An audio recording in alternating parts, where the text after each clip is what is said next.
Rồi nàng ơi. Ừ. Sao lại cởi quần áo ra bìm đâu? Ừ.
Sao lại kêu năng ơi? Sao lại cởi quần áo rồi bìm đâu? Sao? Quần còn đâu? Bìm còn đâu? Con te đấy à? Te rồi bìm đâu rồi? Hả? Bìm còn đâu? Kêu. Sao?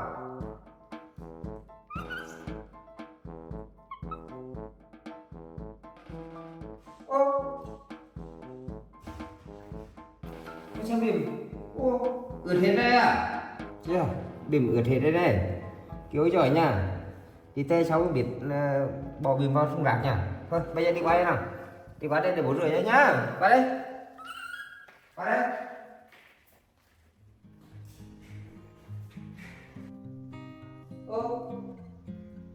Lại mất nước rồi đó. Đâu sao? Qua đây nữa. Vô mất nước đấy à? Không có nước nhỉ? Chà. Đại ca không có nước nữa ta. Đây. Đây. Còn nước đây. Ra bố rửa nhá. Đánh lòng rồi nha. Ở đây. Dạ, đưa được đây nào. Có thay áo luôn, thì mới giặt nhá.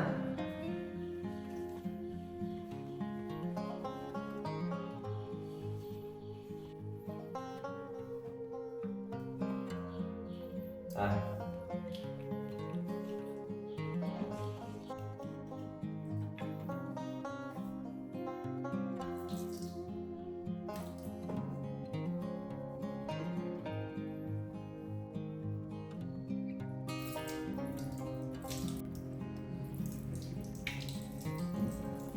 Máy đâu?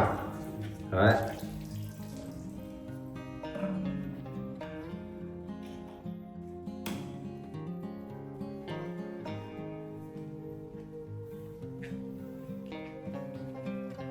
Rồi, kia đây chia bố nhá. Chia bố này. Chia bố tròn.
Kiều, mẹ qua đây nào.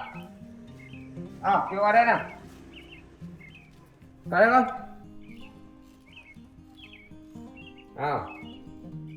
Qua đây.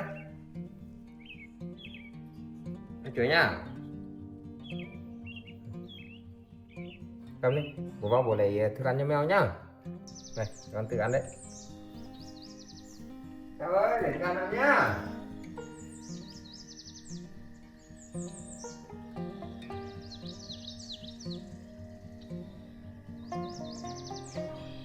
Con.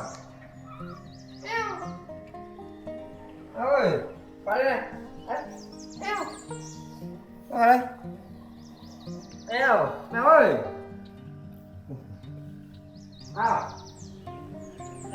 Ăn này.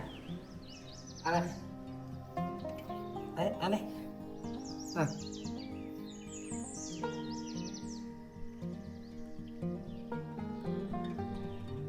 Ăn đấy. Rồi.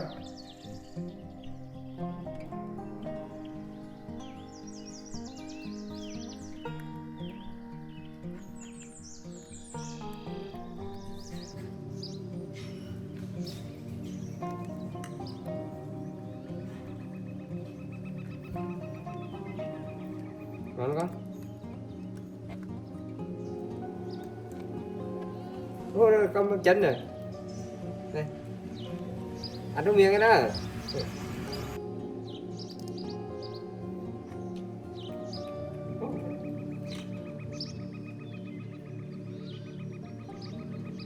Ngon không? Đây con ngon không con?